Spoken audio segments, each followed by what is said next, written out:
আমি প্ৰায় কমপ্লেইন কৰোঁ যে আমি সুযোগ নাপাওঁ অপৰচুনিটি নাপাওঁ কিন্তু এই সুযোগ বোলা বস্তুটো আপোনাৰ দৃষ্টিভংগীৰ ওপৰত নিৰ্ভৰ কৰে দৃষ্টিভংগী মানে কিবা এটা সিচুৱেশ্যন আপুনি কেনে ধৰণে তাক এনালাইজ কৰে কি ধৰণে ভাবে তাৰ ওপৰত নিৰ্ভৰ কৰে সুযোগটো আপোনাৰ হাতলৈ আহিব নে নাই সুযোগ এটা সুযোগ হৈ আপোনাৰ হাতলৈ নাহে সুযোগটো আপুনি নিজে বনাই ল'ব লাগিব এটা সৰুকে উদাহৰণ দিছো তেতিয়া আপুনি বেছি ভালকে বুজি পাব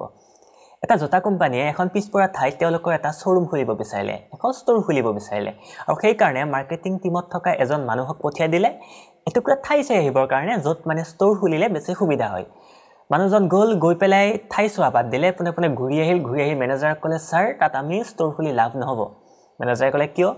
মানুহজনে ক'লে যে তাত চেণ্ডেল পিন্ধা এজনো মানুহ দেখা নাই আমি যদি তাতে ষ্ট'ৰ খোলো কিনিব কোনে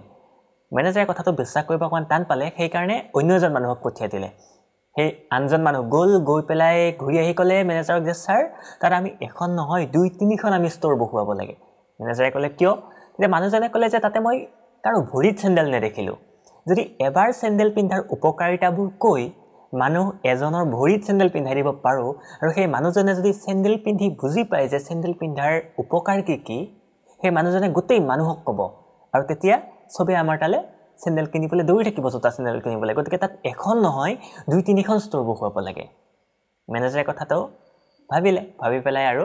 কাম ষ্টাৰ্ট দি দিলে সেই কাহিনীটো গ'ল এই কাহিনীটোৰ পৰা মই এইটোৱে বুজাব বিচাৰিছোঁ যে এটাই সিচুৱেশ্যন কিন্তু দুজন মানুহে বেলেগ ধৰণে ভাবিলে এজনে ভাবিলে যে তাত আমাৰ একো লাভ নাই আৰু এজনে ভাবিলে তাত আমাৰ লাভেই লাভ